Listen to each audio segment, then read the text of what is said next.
So question number 2 നോക്കാം practical പ്രോബ്ലത്തിലാണ്. The partners Kamal and Vimal decided to convert their existing partnership business into a private limited company called Versus KV Trading Private Limited with effect from 1st July 2002. അപ്പോൾ 1st July മുതൽ convert ചെയ്യാൻ തീരുമാനിച്ചു. അപ്പോൾ 1st July ആയിരിക്കും date of incorporation.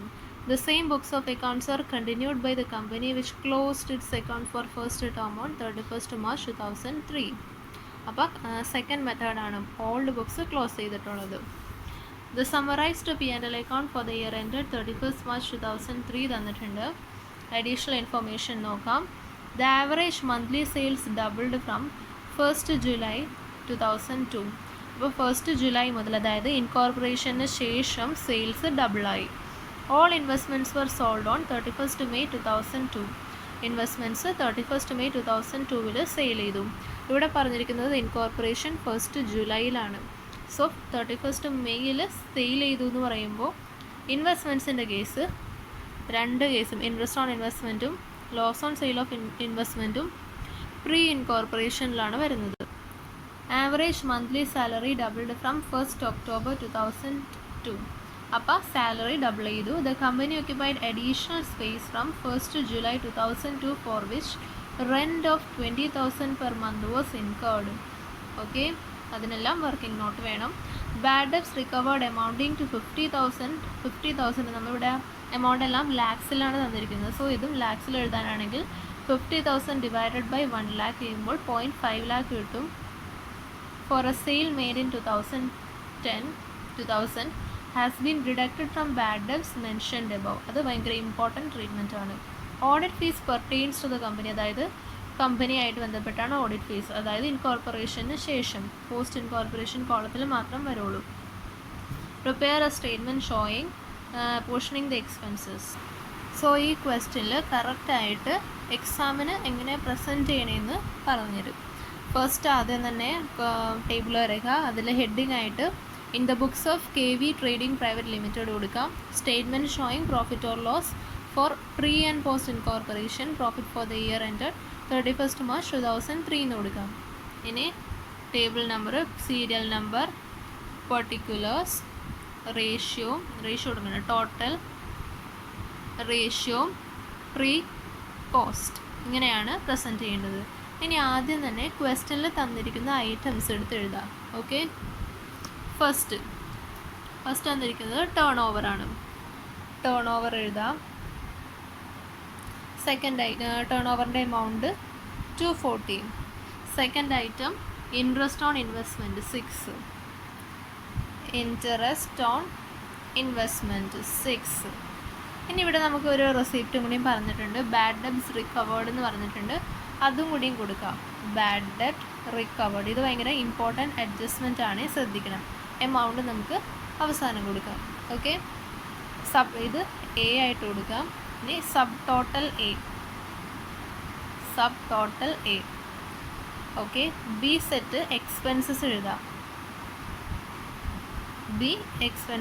ആദ്യത്തെ cost of goods sold, advertisement, sales commission, salary, MD's remuneration, interest on debentures, rent, bad ഡെബ്റ്റ്, underwriting commission, audit fees, loss on sale of investment, depreciation, ഇതെല്ലാം എടുത്തെഴുതാം. Okay, അപ്പോൾ നമ്മൾ എല്ലാം എടുത്തെഴുതിയിട്ടുണ്ട്. ഇനി നമുക്ക് വർക്കിംഗ് നോട്ടിലേക്ക് പോകാം. ഫസ്റ്റ് നമ്മൾ കണ്ടുപിടിക്കേണ്ടത് സെയിൽസ് റേഷ്യോ ആണ്. ഓക്കെ, സെയിൽസ് റേഷ്യോ അല്ല, ടൈം റേഷ്യോ ആണ്. Working note number 1 time ratio ആണ് കണ്ടുപിടിക്കേണ്ടത്.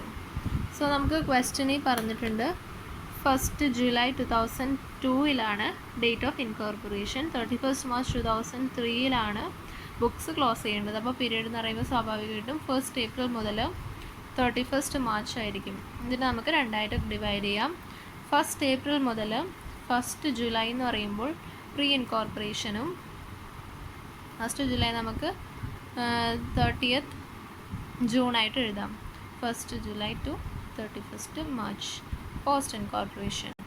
ഇത് എത്ര മാസമുണ്ട്? 3 months. ഇത് 9 months. അപ്പോൾ ടൈം റേഷ്യോ എന്ന് പറയുന്നത് 3:9 വിച്ച് ഇസ് 1:3 ആണ് ടൈം റേഷ്യോ എന്ന് പറയുന്നത്.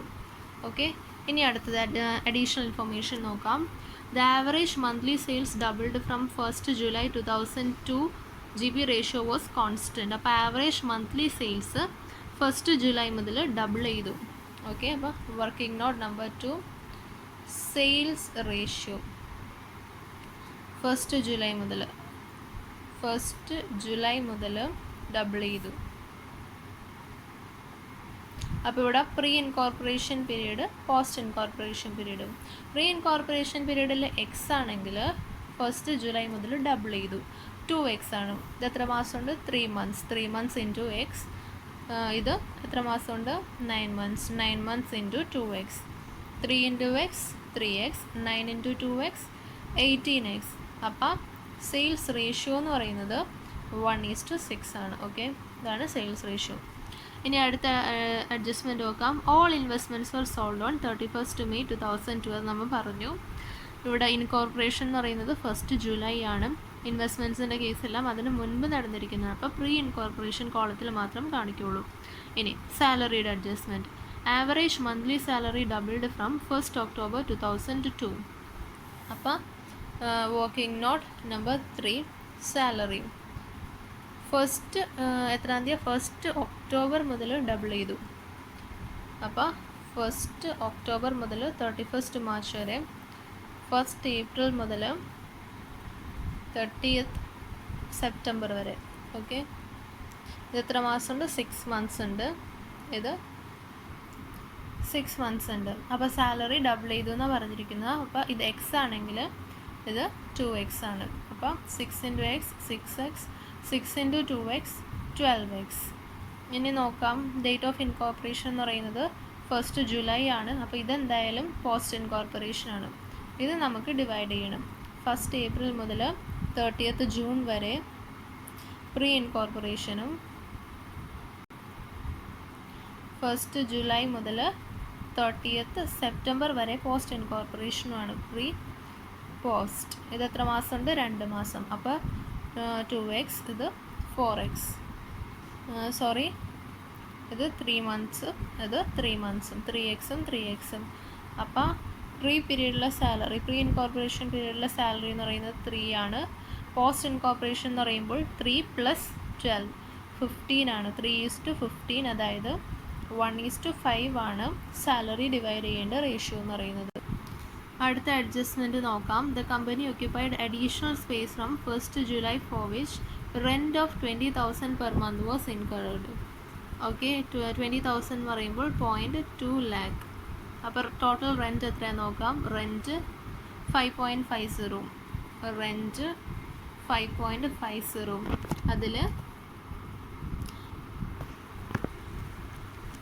1st July മുതൽ 20,000 per month was incurred. Additional 2 space ഉണ്ട്. അപ്പോൾ അഡീഷണൽ സ്പേസും റെഗുലർ സ്പേസും നമ്മൾ നേരത്തെ ഫസ്റ്റ് തന്നെ കണ്ടായിരുന്നു. റെഗുലർ സ്പേസും ഫസ്റ്റ് വീഡിയോയിൽ. ഓക്കെ, ഇനി അഡീഷണൽ സ്പേസ് എത്ര മുതലാണ് വേണം എന്ന് പറഞ്ഞിരിക്കുന്നത്? 1st July മുതൽ 31st March വരെ, അതായത് 9 months. എത്ര വെച്ച്? 20,000 വെച്ച്. അപ്പോൾ 9 months ഇൻറ്റു 0.2 lakh. അപ്പോൾ 1.8 lakh കിട്ടും. എമൗണ്ട് ഇൻ ലാക്സ് ആണ്. 1.8 lakh പോസ്റ്റ് ഇൻകോർപ്പറേഷൻ കിട്ടും. ഇനി 5.50 മൈനസ് 1.8 എന്ന് പറയുന്നത് 3.7 lakh ആണ് റെഗുലർ സ്പേസ്. ഇത് 12 monthsൻ്റെ ആണ്. ഇതിന് നമ്മൾ ഇത് ഡിവൈഡ് ചെയ്ത് കൊടുക്കണം. പ്രീ ആൻഡ് പോസ്റ്റ് ഇൻകോർപ്പറേഷനിൽ കൊടുക്കണം. അപ്പോൾ എങ്ങനെ കണ്ടുപിടിക്കും? Pre period, post period. Pre period എന്ന് പറയുന്നത് എത്ര മാസമാണ്? ടൈം റേഷ്യോ നമ്മൾ കണ്ടുപിടിച്ചായിരുന്നു. 3 monthsഉം പോസ്റ്റ് 9 monthsഉം ആണ്. അപ്പോൾ 3.7 into 3 divided by 12 pre incorporation കിട്ടും. 3.7 into 9 divided by 12 post incorporation കിട്ടും. ഇത് ചെയ്യുമ്പോൾ 0.925ഉം 2.775ഉം കിട്ടും.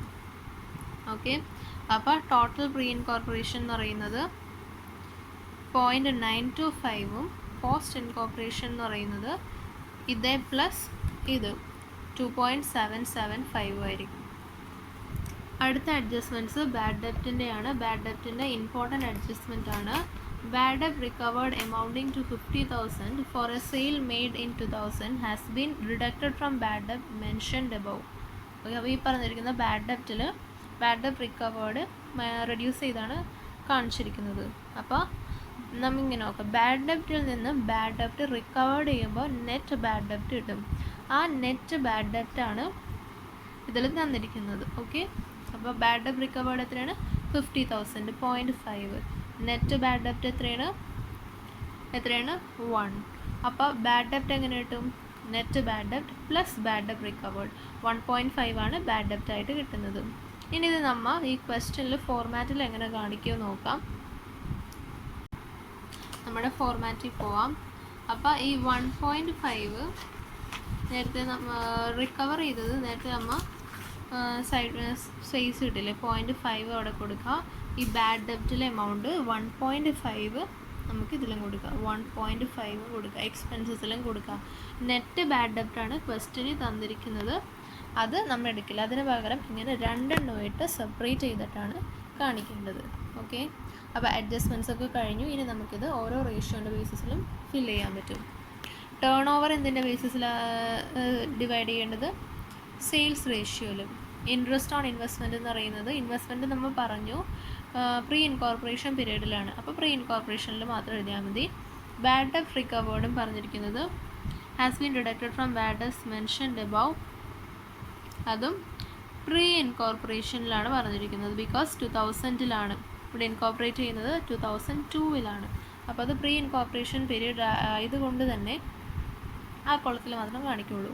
Cost of goods sold sales റേഷ്യോയിലും, അഡ്വർടൈസ്മെൻറ്റ് സെയിൽസ് റേഷ്യോയിലും, സെയിൽസ് കമ്മീഷൻ സെയിൽസ് റേഷ്യോയിലും, സാലറി ടൈം റേഷ്യോയിലാണ് ഡിവൈഡ് ചെയ്യേണ്ടത്. അതൊരു ഫിക്സ്ഡ് ആണ്. ഓക്കെ, MD's റെമ്യൂണറേഷൻ എന്ന് പറയുന്നത് കമ്പനി ഫോം ചെയ്തതിന് ശേഷമാണ്. അപ്പോൾ പോസ്റ്റ് ഇൻകോർപ്പറേഷനാണ്. ഇൻട്രസ്റ്റ് ഓൺ ഡിബഞ്ചേഴ്സ് ഇഷ്യൂ ചെയ്യുന്നതും കമ്പനി ഫോം ചെയ്ത് കഴിഞ്ഞിട്ടാണ്, അപ്പോൾ അതും പോസ്റ്റ് ഇൻകോർപ്പറേഷൻ.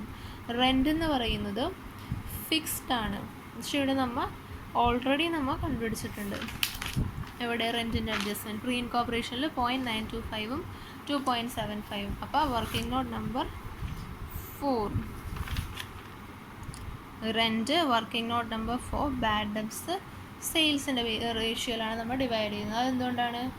ബാഡ് ഡെപ്റ്റ്സ് ഏതിൽ നിന്നാണ് വരുന്നത്? ഡെപ്റ്റേഴ്സിൽ നിന്ന്. ഡെപ്റ്റേഴ്സ് എങ്ങനെ വരുന്നത്? സെയിൽസ് എടുക്കുമ്പോൾ.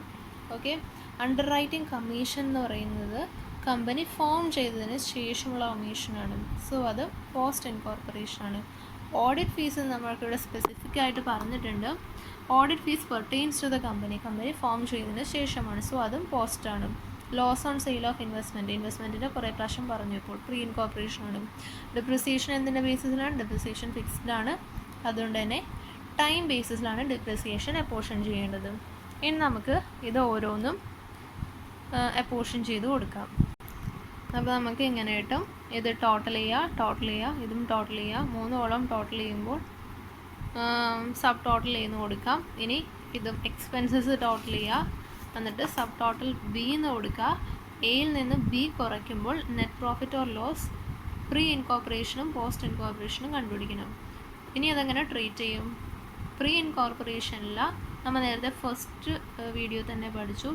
പ്രീ ഇൻകോർപ്പറേഷനിൽ ഇപ്പോൾ പ്രോഫിറ്റ് ആണെങ്കിൽ അത് ക്യാപിറ്റൽ റിസർവിലേക്ക് ക്രെഡിറ്റ് ചെയ്യും. ലോസ് ആണെങ്കിൽ ഒന്നില്ലെങ്കിൽ റിസർവ്സ് ആൻഡ് സർപ്ലസിൽ നിന്ന് റെഡ്യൂസ് ചെയ്ത് കാണിക്കും, അല്ലെങ്കിൽ അസറ്റ് സൈഡിൽ ഗുഡ് വില്ലായിട്ട് കാണിക്കും. 2 ട്രീറ്റ്മെൻറ്റ് ഉണ്ട്. ഓക്കെ, ഇവിടെ പ്രോഫിറ്റ് ആയതുകൊണ്ട് ക്യാപിറ്റൽ റിസർവിലേക്ക് ക്രെഡിറ്റ് ചെയ്തു. ഇനി പോസ്റ്റ് ഇൻകോർപ്പറേഷൻ ആണെങ്കിൽ പ്രോഫിറ്റ് ആൻഡ് ലോസ് അക്കൗണ്ടിൻ്റെ ക്രെഡിറ്റ് സൈഡിൽ കാണിക്കും. That's it. സോ ഇങ്ങനെയാണ് ഫോമാറ്റ്.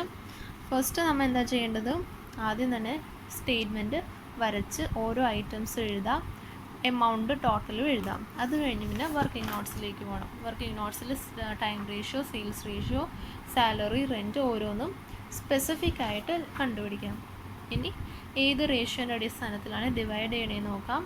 അങ്ങനെ ഡിവൈഡ് ചെയ്ത് കൊടുക്കാം. ഓക്കെ, എന്നിട്ട് നെറ്റ് പ്രോഫിറ്റ് ഓർ ലോസ് കണ്ടുപിടിക്കാം, അതിൻ്റെ ട്രീറ്റ്മെൻറ്റും എഴുതാം. ഓക്കെ.